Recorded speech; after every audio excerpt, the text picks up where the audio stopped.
देखो, भगवान शिव ने तो बहुत कोशिश की मनाने की, लेकिन सती नहीं मानी। लंबी लंबी सांसें लेने लगी, उनको क्रोध आने लगा, उनका सतीपन समाप्त हो गया।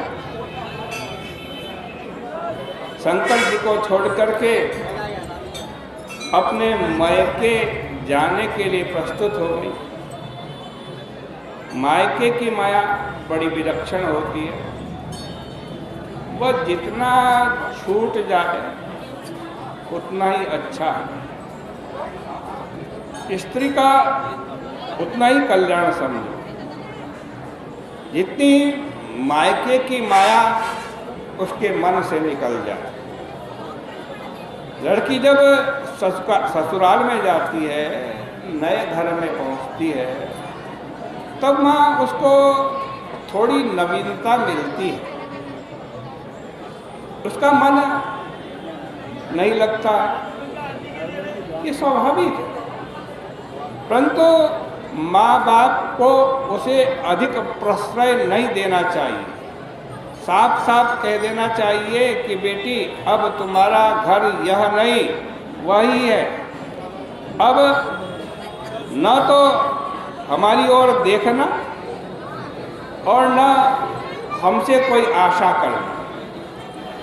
ससुराल को ही अपना घर समझ करके उसे अनुकूल बनाने का प्रयत्न करना, अन्यथा हमारे घर में तुम्हारे लिए जगह नहीं है।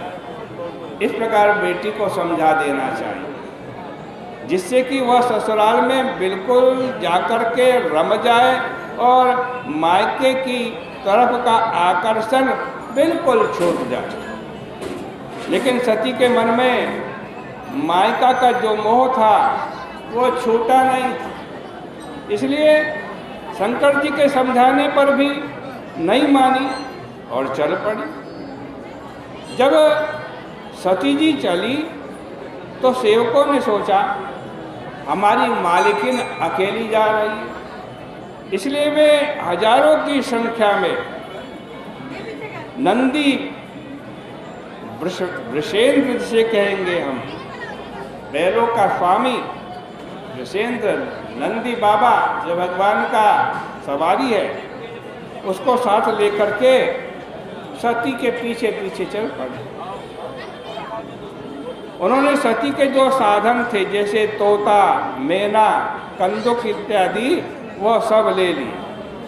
सती जी का अपना शीशा था, लीला कमल था, श्वेतात पत्र अर्थात सफ़ेद छाता था, पंखा था, माला थी, आभूषण थे, बाजे थे, उन सबको सेवकों ने साथ ले लिया। सती जी बाजा बजाने में बड़ी निपुण थी। उनके अपने दुंदुबी, शंख और वेणु थे। वे सब लेकर सेवक लोग चले, क्योंकि वे जानते थे कि उनकी क्या रुचि है। ऐसे नहीं समझना कि पहले की स्त्रियां बाजा नहीं बजाती थी, गाना नहीं गाती थी, श्रृंगार नहीं खेलती थी, गेंद से नहीं खेलती थी। नहीं नहीं, वह सब काम करती थी। अब जब सती जी वहाँ पहुँची तो देखा कि खूब वेद पाठ हो रहा है। उन्होंने यज्ञ मंडप पर प्रवेश किया, लेकिन माता और बहनों को छोड़कर अन्य किसी ने भी इनके पास आने की हिम्मत नहीं की, क्योंकि सब दक्ष से डरते थे। सती देखते ही देखते सब समझ गई। इस संबंध में स्त्रियों की बुद्धि बड़ी निपुण होती है। वे आंख देखकर ही समझ जाती हैं कि यह व्यक्ति हमारे को किस नज़र से देख रहा है।